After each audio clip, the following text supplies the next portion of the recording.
Oui, bonjour et bienvenue. Et moi, je suis très content. Chaque fois, je suis très content quand vous venez. Pourquoi? Parce que bien sûr, on parle des choses spirituelles et nous sommes très bien. Donc voilà. Les choses, c'est que bien sûr, on parle aujourd'hui de la protection de Jéhovah et Watchawa.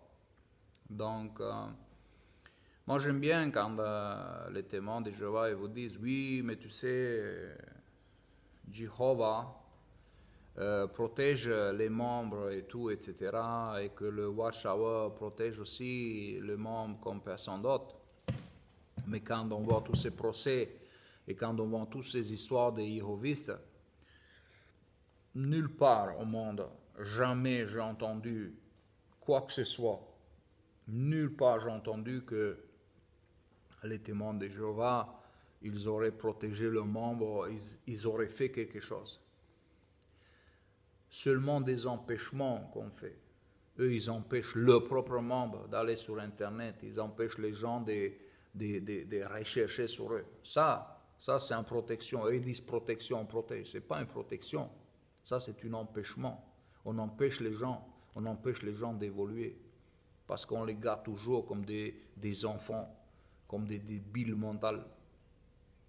Et c'est une insulte. Une personne qui est vraiment bien dans sa peau, il prend ça pour une insulte. Ça. Ce n'est pas une protection, ça. C'est une insulte. Il vous adresse des insultes. Regardez quand l'autre là, Let qui a dit que oui, mais c'est l'organisation des témoins de Jéhovah qui vraiment protège les enfants et les young ones, les jeunes. Et quand vous voyez qu'il n'y a aucun jeune qui ait jamais été protégé, tous étaient violés, sans aucun scrupule. Et après, bien sûr, cette organisation, il n'a plus besoin de ces personnes violées, parce qu'il préfère d'avoir une personne qui est déjà un ancien qui distribue les tracts et les magazines et qu'il ramène peut-être d'autres Jéhovistes, il ramène d'autres membres dans l'organisation à la place de ceux qui vont le virer, parce que les témoins de Jéhovah et Jéhovah, le Hova, il n'a pas besoin des enfants violés, des femmes violées, des jeunes garçons violés. Il n'a pas besoin, Jéhovah, de ces personnes, parce que de toute façon, ils seront malades, ils seront débiles mentaux. Donc alors, ils sont inutilisables, ces gens-là. Et c'est pour ça qu'on les excommunie, on les fout dehors, parce que l'organisation, il n'a pas besoin de déchets. C'est un peu comme Hitler, il a fait là.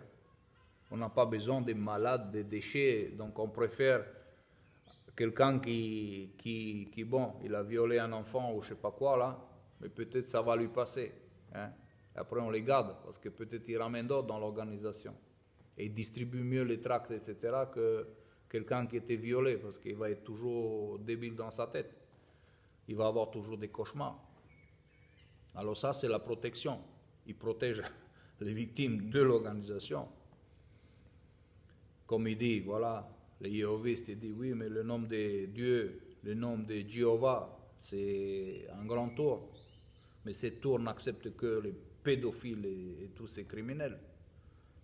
Alors, ils n'utilisent pas. C'est comme des proxénètes, comme des putes ou des prostituées, pardon, je dis le mot. Un proxénète, quand il voit que la prostituée n'apporte plus rien, alors il est fou dehors, il dit dégage, qu'est-ce que j'en ai rien à foutre de toi, tu sais. Tu m'apportes plus rien, alors casse-toi. Qu'est-ce que je te protège, moi, je te protège de quoi?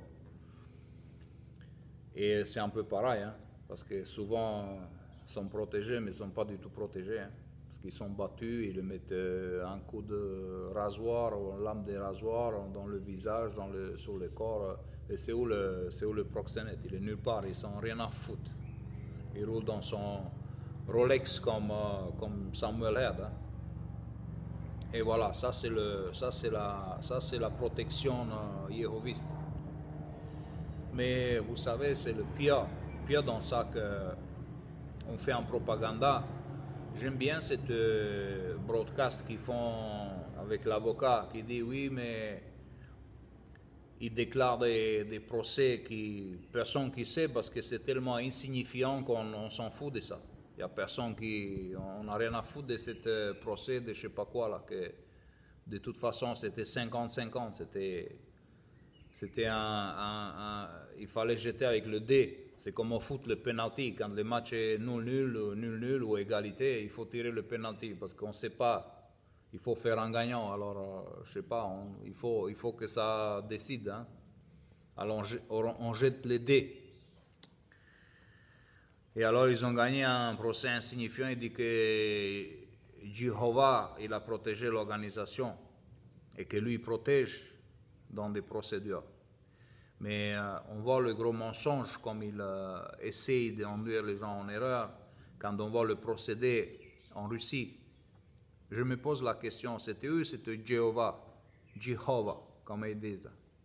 L'esprit de Jéhovah, l'esprit des ruines et des désastres, il était où là? On n'a pas besoin d'aller à Harvard ou Oxford Université pour voir que Jéhovah, c'est l'esprit de cette organisation, cet esprit des ruines et des désastres. On n'a pas besoin de ça, hein, parce qu'on voit très clairement qu'il ne fait que des destructions et des désastres. Il était nulle part. Il n'a jamais protégé tous ces témoins de Jéhovah en Russie. Après, ils disent, oui, mais on est obligé on a des persécutions. Pas des persécutions pour les témoins de Jéhovah. Les témoins de Jéhovah, ils n'étaient jamais persécutés pour le nom de Jésus-Christ. Jamais ils étaient persécutés pour le nom de Christ. Ils étaient toujours persécutés à cause pas de s'opposer à l'État. Ils étaient toujours persécutés pour le Warsaw Policies. Quand on va à Malawi, on voit très bien que là-bas, ils n'étaient pas persécutés parce qu'ils étaient des témoins de Jéhovah. Ils étaient persécutés parce qu'ils refusaient la vote. Ils s'en foutent là-bas. À Malawi, ils s'en foutaient complètement. Quelle religion tu as? Ils sont open, hein? Ils s'en foutent. Tu peux être musulman, tu peux être bouddhiste, mais ils veulent la vote. Ils veulent le carnet des votes. Il fallait prendre le carnet des votes. Parce qu'ils pensent que c'est très important pour eux. Alors, tu peux le faire. En France, ils le font. Ils vont là-bas et disent, nous, on ne vote pas, hein, parce qu'on vote blanche. Mais vote blanche, c'est un vote. Hein. Tu vas à la bureau et tu votes.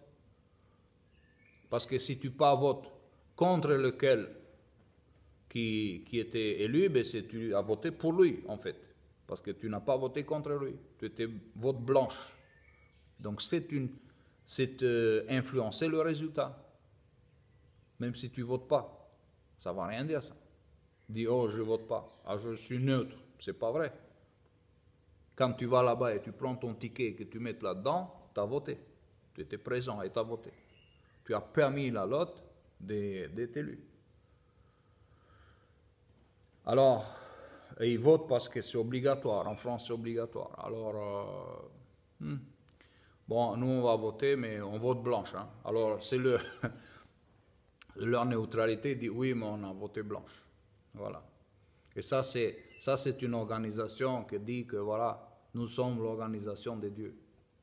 En tout cas, c'est non seulement c'est dégoûtant, mais c'est dégueulasse en même temps.